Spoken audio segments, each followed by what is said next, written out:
In regard to, I think it was Joanne talking about the excitement and the confluence, not being able to distinguish. It was Joanne talking about the not being able to distinguish between excitement and nourishment.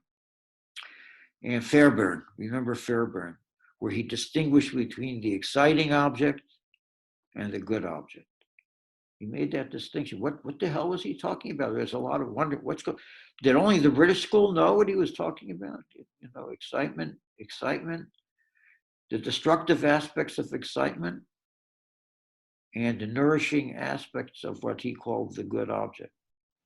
He made a lot of strange pronouncements about it, and they're all worth knowing. They're all helpful. Where he talked about the exciting object as being one part of the bad object, excitement. And he talked about a doubleness in the bad object: exciting, rejecting, exciting, rejecting, exciting, rejecting. And the good object is nourishing, supporting the growth of personality. Then he does a move that I'm still thinking about. I mean, I read him, I don't know, 50 years, 60 years ago. And part I'm still thinking about, he says that the bad object, he split the bad object into exciting and rejecting parts. You can get addicted to either one.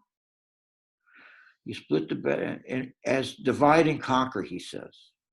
In those days, the idea of mastery was a thing in psychoanalysis. You master these conflicts.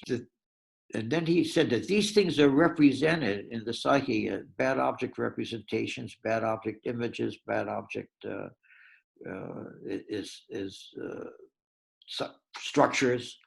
He says the good object isn't represented in the psyche. Or Melanie Klein and he disagreed.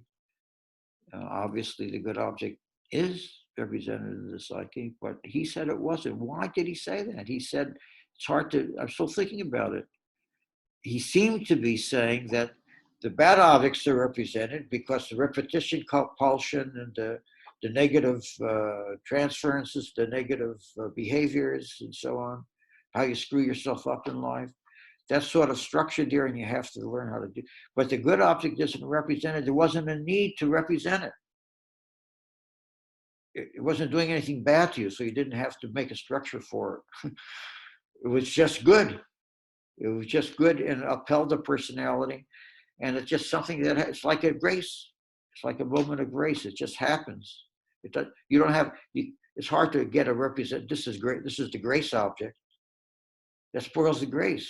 You could say, yes, oh yeah, that's true. But the next time you're in a moment of grace, you're not going to feel that grace object. It's going to be something else. It's going to be something that can't be put into words. Like Paul said, St. Paul says that in a moment of grace, where is he?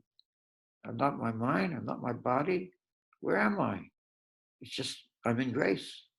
It's another thing. So anyway, that's my little, one of my little threads about what beyond Fairbairn not talking about internalizing the good object because it's just everywhere. It's just not internalizable. It just happens.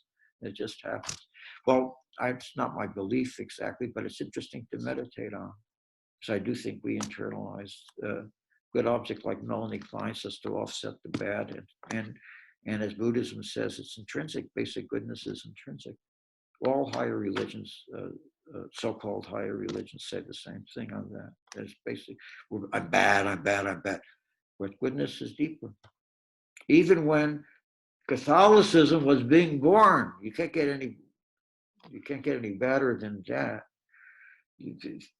Even when Catholicism was being born, their idea of evil was a lack of good, was a deficit of good, that evil didn't have a energy of its own. You know, it had a lot of energy, but it wasn't its own. It was borrowing it. It's a parasite. It was ciphering it off of the missing good, of the good deficit. So